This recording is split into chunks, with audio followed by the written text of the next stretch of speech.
Alright guys, I'm going to show you guys, this is the binary edition tuning software that I've been using on my 95 5-liter Mustang with the Vortech kit and the Trickflow top end kit as well.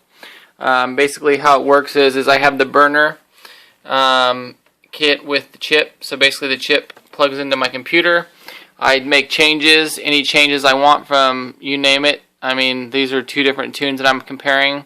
Injector breakpoint, speeds on your fan, high to low slopes, you name it, and then you can come into here and you can do your mass airflow curve, voltage in kilograms an hour.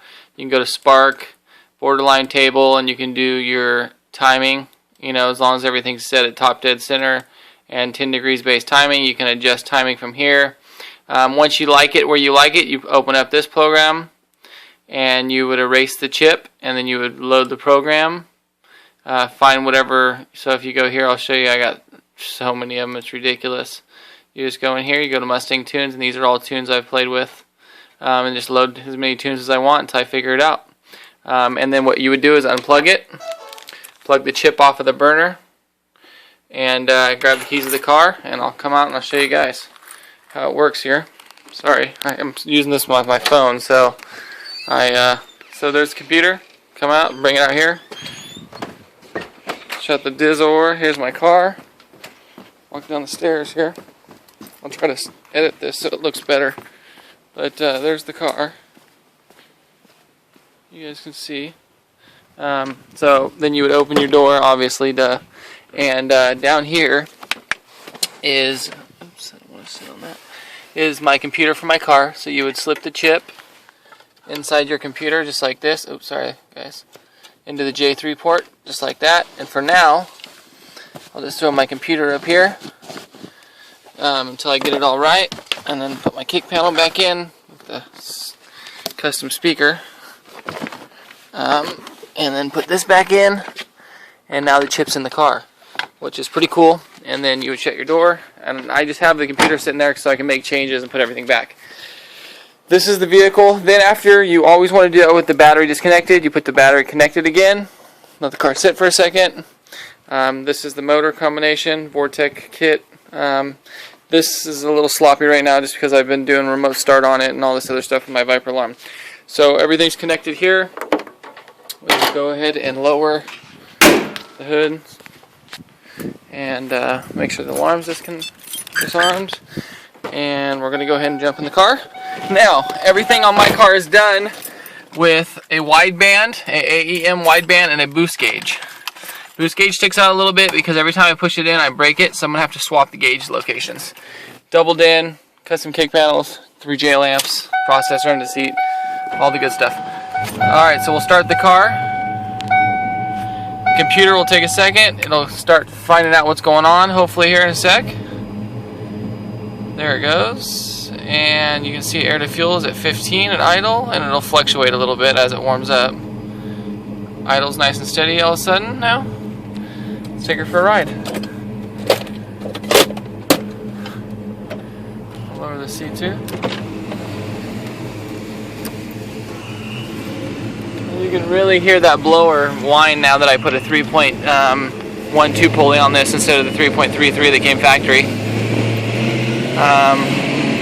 Blower makes a lot more noise now than it used to, which is fine. You know, at first I thought maybe something was wrong with it.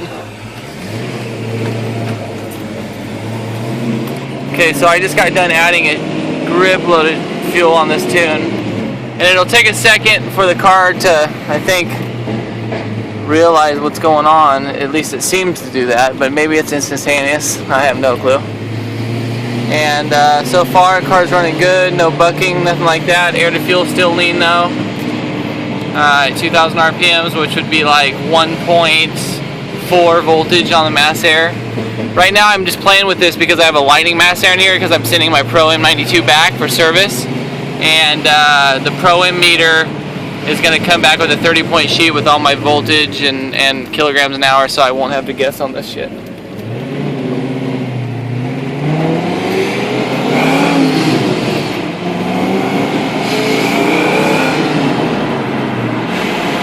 So far so good, it's running pretty good. Still a little lean though. Car's a beast, by the way, with this 312 pulley on here. Hopefully it's not a ticking time bomb, but so far so good. I keep it under $6 grand. I don't really go too crazy on it all the time, just once in a blue moon here.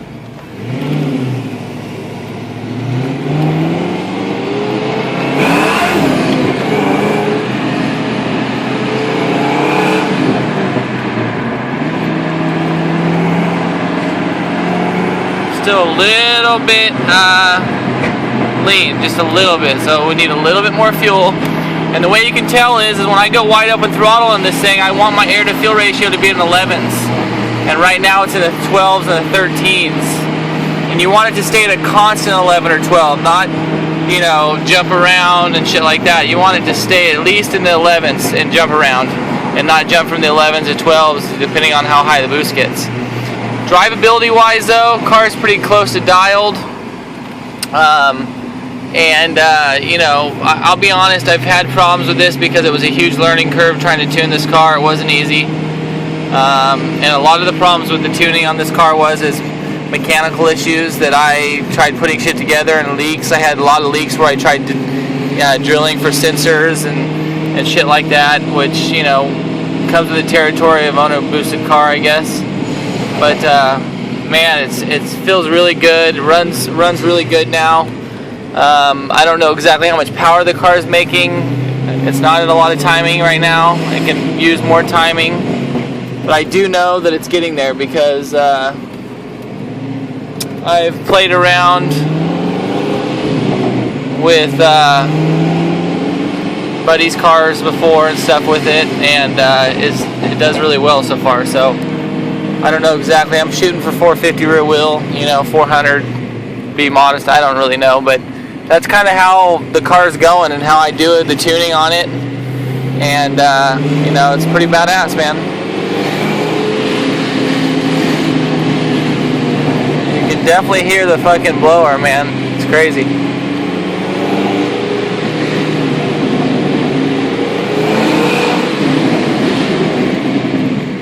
Fuck, it pulls good. You definitely don't want to ever do that unless you know for a fact that you are. Woo!